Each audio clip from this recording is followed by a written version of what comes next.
Can you believe this fantastic move in First Data, the big payment processor that skyrocketed today in spectacular fashion, up more than 18%? Holy cow, I knew the payment space was good, but this is something else. Here's a stock that's been lagging behind the market for months, and now they've turned things around in a single quarter. How'd they do it? Well, actually, it took a lot of work, but the company did deliver 3-cent earnings beat off a 26-cent basis. Even better, management raised their full-year sales and earnings forecast. Now, some of this strength is because the numbers were excellent, but I think most of the move comes down to the fact that so many investors have given up on this incredible story. Suddenly, they've got a reason to buy it again. So could this be the start of a much larger move? Let's dig deeper with Frank Bisignano. He is the chairman and CEO of First Data. Find out more about the quarter and his company's prospects. Frank, welcome to Mad Money. This is so great to see you on this big day. Jim. Have a seat. See you. Now, Frank, it all came together, but this is a lot of hard work that you did. And you told people, look, I want to pay down debt, but I also want to grow. How did you were able to do that, since most people can only do one and not the other? Yeah, well, we have a huge generation of cash flow machine, you know, $1.4 billion, $1.5 billion.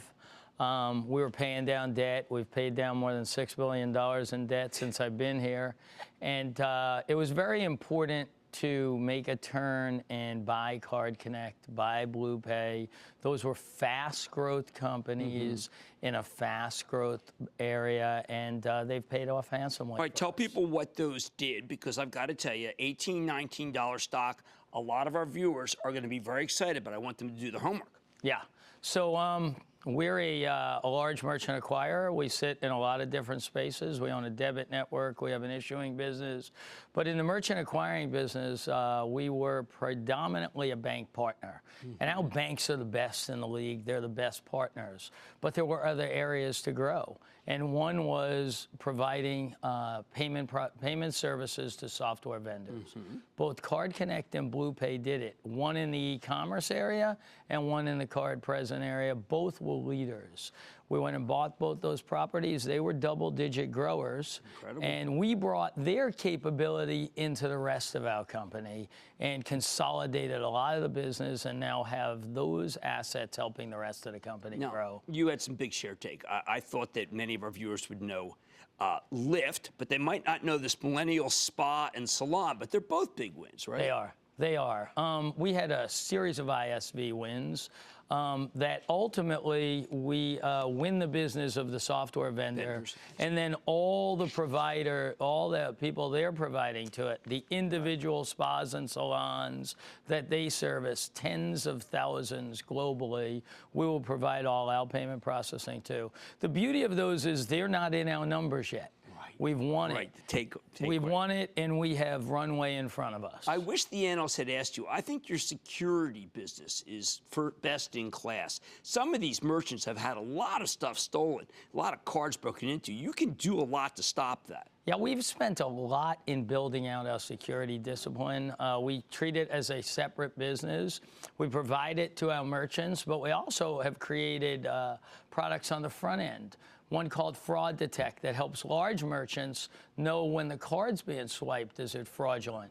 So we've taken down the fraud rate for many of our clients, and we think that is a very, very accretive business for them. Fraud is a real cost, and we want to protect them against fraud. Now, I have to ask this because the Square people came on the show and said, you know what, if customers want Bitcoin, we'll do Bitcoin. Does that mean anything for you, Bitcoin? Well, I always think of it this way. I think our job is to enable commerce. Right. So I abide by, if my clients want it, we provide it. Okay. Along those lines, we've enabled people like Alipay. We've enabled Cup. Our gift business is driven with some Bitcoin in it, so we do accept Bitcoin. But really, our job is to help our clients enable commerce, and what they want is what we provide. People don't realize Alipay's got a big business in North America.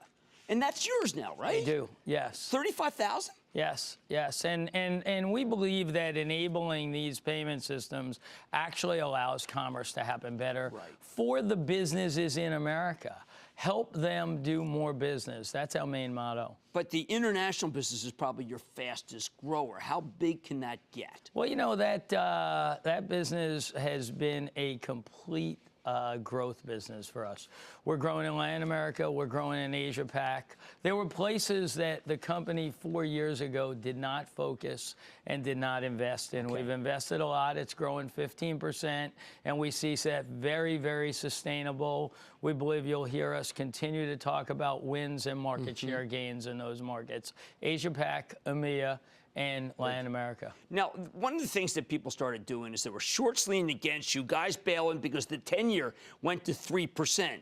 Your debt profile's actually much better than people realize, and you're paying down a lot, so that should no longer be the focus. Yeah, well, I think two things happened. When tax reform occurred, there were a bunch of items in there that were going to be detrimental to us. You've seen us lower our tax rate, and we'll continue to work on lowering that going into next year also. So we were smart about that.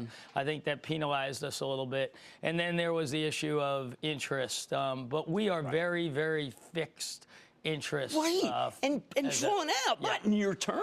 Nope. Well, you've done a lot of things right. This was the breakout quarter. And now I think that some of these analysts who raised from 25 to 28 as target prices, I think they're going to be right. That's Frank Bisignano. He's the chairman and CEO of FDC. First Data. Frank, thank you so much for coming on, and congratulations on a really amazing quarter. Thank you. Good to see you, sir. Good to see you. Mad Money, be right back. Booyah! Jim Cramer here from Mad Money. Thanks for watching CNBC on YouTube. Click here to subscribe and get the jump on my exclusives with CEOs, plus market news, investing advice, and a whole lot more.